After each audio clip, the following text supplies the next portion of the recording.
All morning I've been finding posts to read on the shorts and also posts to read for the episode today, and the entire time Jin's been sleeping next to me. It's been so beautiful. I don't know if he'll be here for the whole episode, but I'm really hoping that he will be. But yeah, welcome back everybody. I hope you're having a great day today. In today's episode, we're reading some more of the thing that I can't pronounce very well, Malicious Compliance. It's going to be a fun episode and I hope you guys are excited. The first one that we're going to read says, "You want me to delete my own account in front of you? Okay, done." A bit of backstory first. 15 years ago, I worked at a gas station as an opener. Because I was young and somewhat tech savvy, I was also the de facto IT for the 3 stores near me, and I'd been heavily involved in setting up a new point of sale, POS system for their 2 most successful stores when they were swapped from one gas brand to another. The company had made me the super admin on all registers for the ease of transition. Remember that for later. The owner's wife had been awful to me for the 2 years that I worked there. I got bumped to opener by her husband and she hated having a man be an opener. Historically, every single opener was picked by her and was a woman, but her husband came and fired the previous opener for theft while the 2 of us were swapping shifts, so I got a field promotion of sorts. The wife was constantly scrutinizing everything I did, constantly calling me in the mornings to be rude and berate me for a bunch of minor things I did wrong. "You use wet wipes on the area around the drink machine. I want you to use paper towel and spray." We were out of paper towels and the spray that we had smelt like a hospital anyway. "I came in your store last night and there were 3 rows of Snapple apple. You could probably increase sales by putting 1 or 2 of those rows to a different product." Even though the Snapple fridge was 100% handled by the vendor and we'd signed a contract that we wouldn't change the layout of the product, stuff like that. Long story short, she was awful to me because I was a dude. I'd set up their POS systems because I was somewhat tech savvy. I was made super admin on the new registers they had. I was desperately looking for work when I found a temporary IT job, which led to my current career in IT. I got a new job offer and I gave her husband 2 weeks notice, but I never told her because I did my very best to avoid talking to her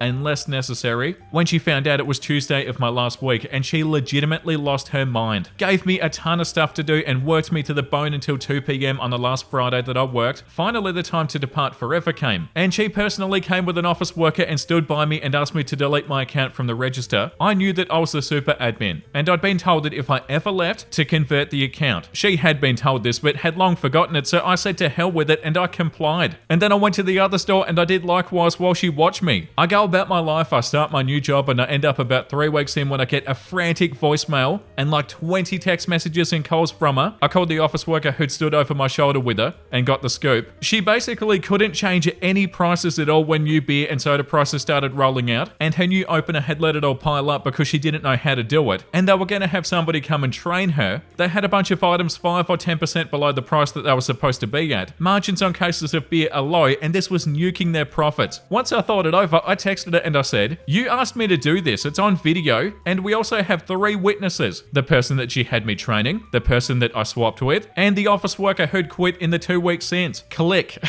Edit, I didn't hang up on her, I was just being funny. I found out later that they ended up spending $6 grand to get the company back out to fix the issue. The boss's wife legit had a Facebook page, and at one point with people planning to shit on her grave when she died. Edit, for clarity, she is still alive. So I was not the only person she was awful to, but I do feel like I got one up on her and it feels good. That is so funny. Like, oh no, did I do exactly what you told me to do?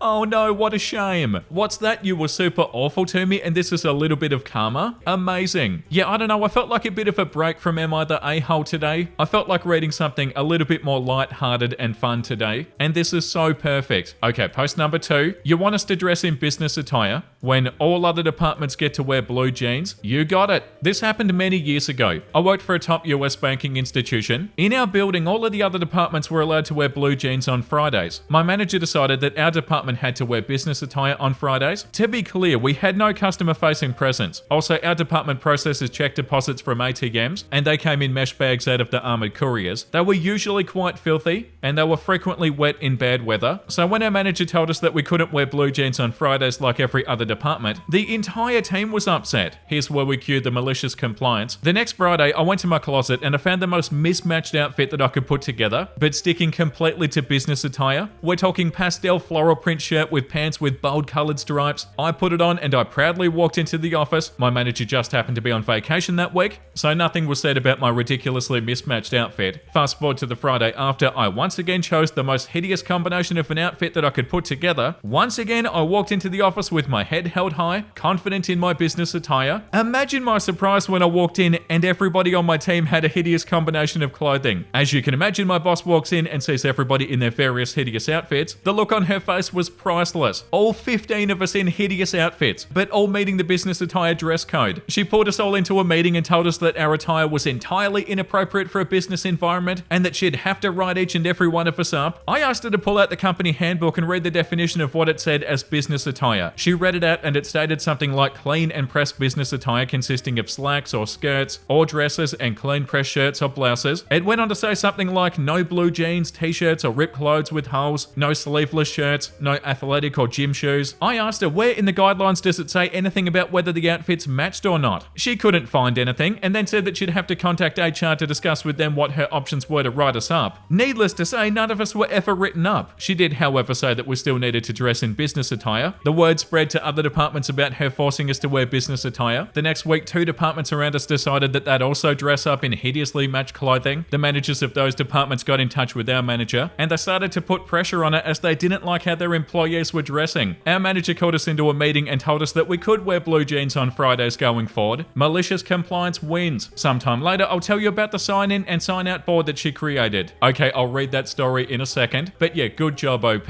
Oh, we can wear blue jeans on Fridays now, can we? How awesome. OP's other story that they referred to at the end there. So you want us to sign in and sign out whenever we have to leave the area. Cue the malicious compliance part 2. Same manager, second time that she tried to micromanage. This also happened a long time ago when I worked for a major financial institution. This story's not quite as detailed as my last story. It does involve the same manager and the same department that I worked for in the last story. Manager decided that she needed to track where we were at all times. Therefore, she put up a whiteboard with all of our names on it, with columns to put our sign out time and sign in time, and she wanted us to put a reason why we left our desk. I'm sure you probably have an idea as to where this is going. It started out simply enough. I needed to go ask somebody in another department a question. We didn't have our own dedicated phones, just one phone for each department. I, like the good girl that I am, put the time that I walked out of the department and who I went to see. When I got back, she was waiting for me and told me quite loudly that I didn't put in why I had to go see that person, and that going forward I needed to be more detailed in why I had to leave my desk. She made sure that it was in front of the entire team. Cue my malicious compliance. I had to use the restroom, so I walked up to the board, I put in the time that I was going to leave, and in the reason I put that I was going to the restroom and that I'd be urinating and defecating while I was in there. I walked out of my department and I went to do my business. My manager had stepped out to attend a meeting at the time. Well, little did I know that my team had my back, and they all went to the board and they signed out and put that they were going to go to the restroom with varying detailed reasons as to what they were going to do while they were in the restroom. When I got out of the restroom, all of my team members were there waiting for me. We walked back into the department together just in time to see our manager standing in front of the board with one of her peers, as they'd both been in the same meeting. The look on their faces was absolutely priceless. Needless to say, the board was very short-lived. Once again, that was so funny. Are you swinging your tail on purpose? Would you like some attention, Jin? I think he likes the basket. I was so worried that he didn't like it, but I really think he does, considering the fact that he looks very happy and he's been sleeping in it all day today. God, that tail's dangerous though. We watched the second Pirates of the Caribbean last night, and the scenes where the Kraken is coming up and taking down the pirate ships, the tentacles really do sort of remind me of his tail, and it's also freaking me out. But yeah, once again, the malicious compliance was so good. It's so unbelievably satisfying to read. It's sort of refreshing to read stuff like this.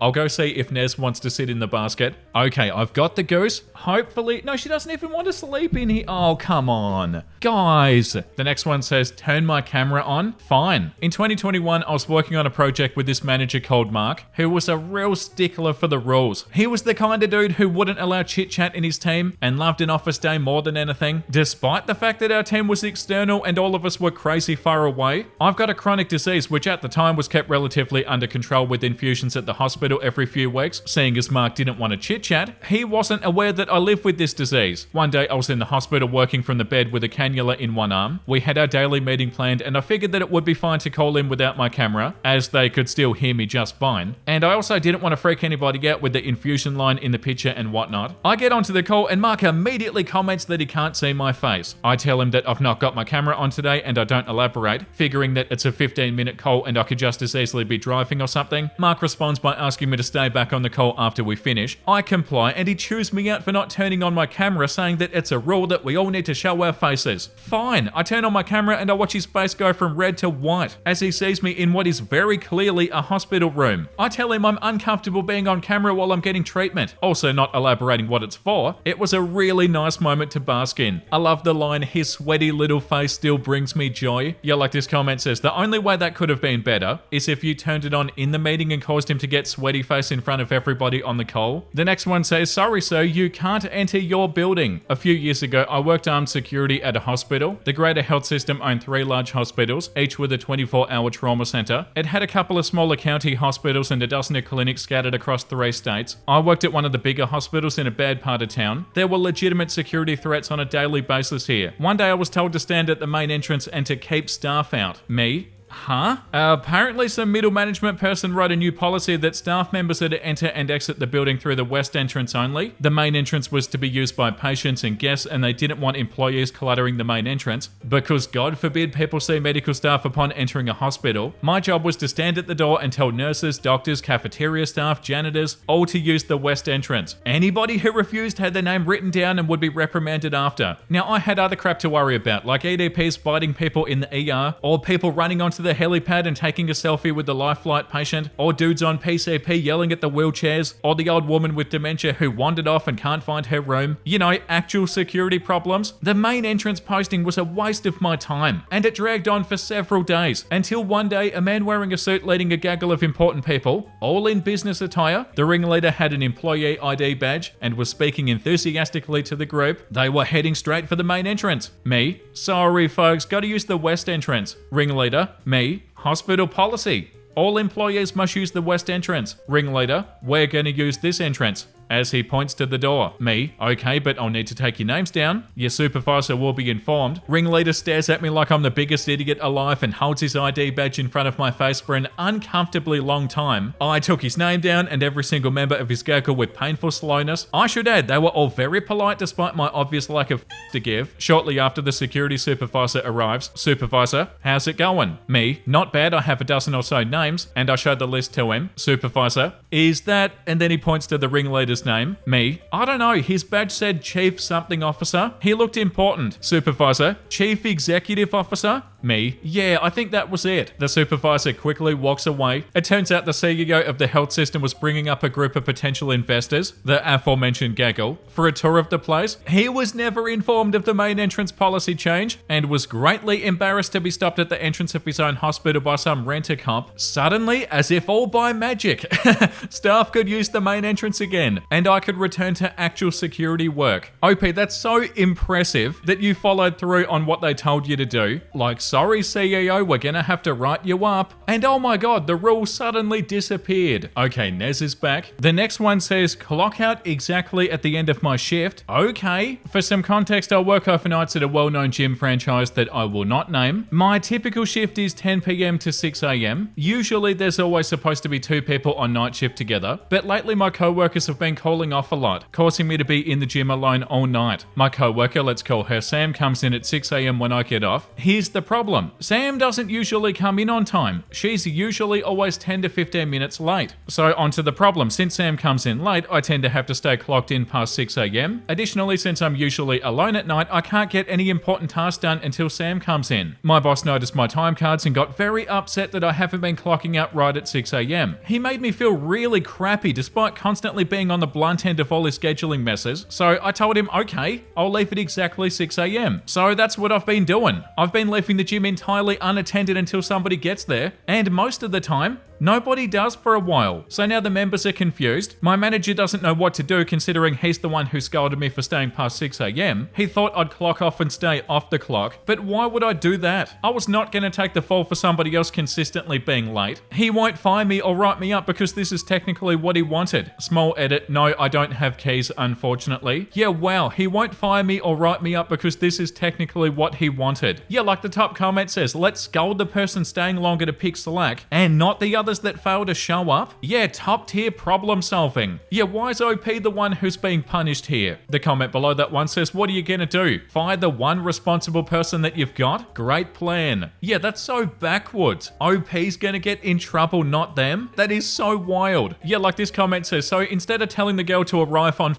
time, he chastises you? Freaking genius. Yeah, that doesn't make any sense. The next one says, I'm not allowed to drink on shift. So I work at a restaurant as a waiter part-time, usually 2 to 3 shifts a week, 9 to 5. Or 4 finish, and 4 nights ago we had 2 tables with over 20 guests at each one. There were also several walk-ins and we were extremely understaffed. Loads of staff had taken that 4 to finish shift off for some unknown reason. Anyway, I was the most experienced waiter there as it was mainly new starts working, and apart from me, my manager was probably the most senior member of staff there. I'm 17 and I've been working there since I was 15. I'm in the UK, so it's fine for me to be working at this age. I'm tasked with taking a food order from one of the tables. I go up and I take the order and I put their order into the tills. I then go to drink from the water bottle which I had filled at the start of my shift, and my manager tells me, you're not allowed to drink on shift. It's far too busy, put it down. So I put my drink down. Then today I came in for my 9 to 5 shift again and I don't drink. My supervisor notices that I didn't even have my drink bottle in with me and asks me why, and I tell him, oh, this manager told me that I couldn't drink on shift, so I don't see the point in bringing a water bottle anymore. And the supervisor says, that's not right. You're allowed to have a drink at work. It's a basic human right. I'll have a chat with HR about this. Anyway, I got a message from my manager basically saying that he's sorry for telling me that I'm not allowed to drink and that he was wrong. My supervisor also texted me saying that he embarrassed the manager in front of the whole management team and the owner of the restaurant, as the manager had been giving the waiters questionable advice for a while, and apparently the owner wasn't happy with him at all. I hope he learned his lesson not to tell me that I can't drink. I'm not dehydrating myself for a minimum wage job. I'll drink when I want, whether I'm on the beach or in the restaurant. Yeah, like okay, you're not allowed to drink at work, but you're not allowed to drink water at work?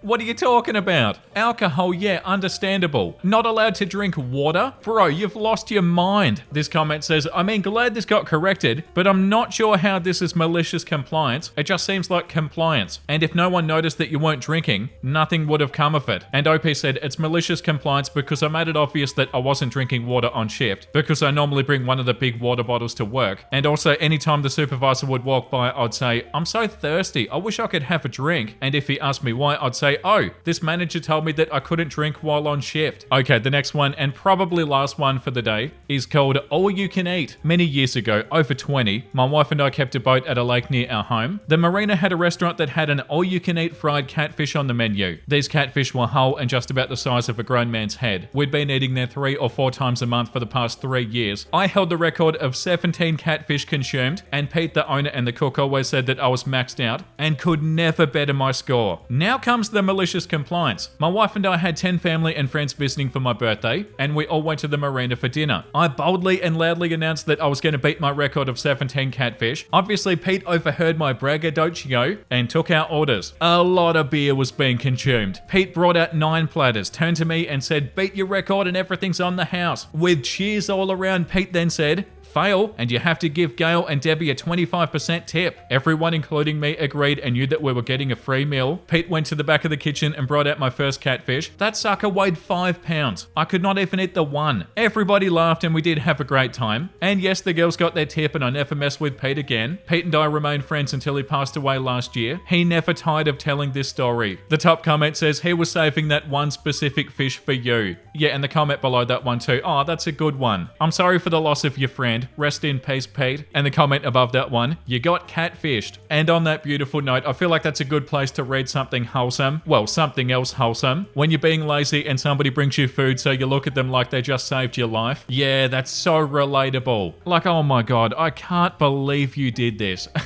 I would do anything for you. You're in my will now. I'm leaving everything to you.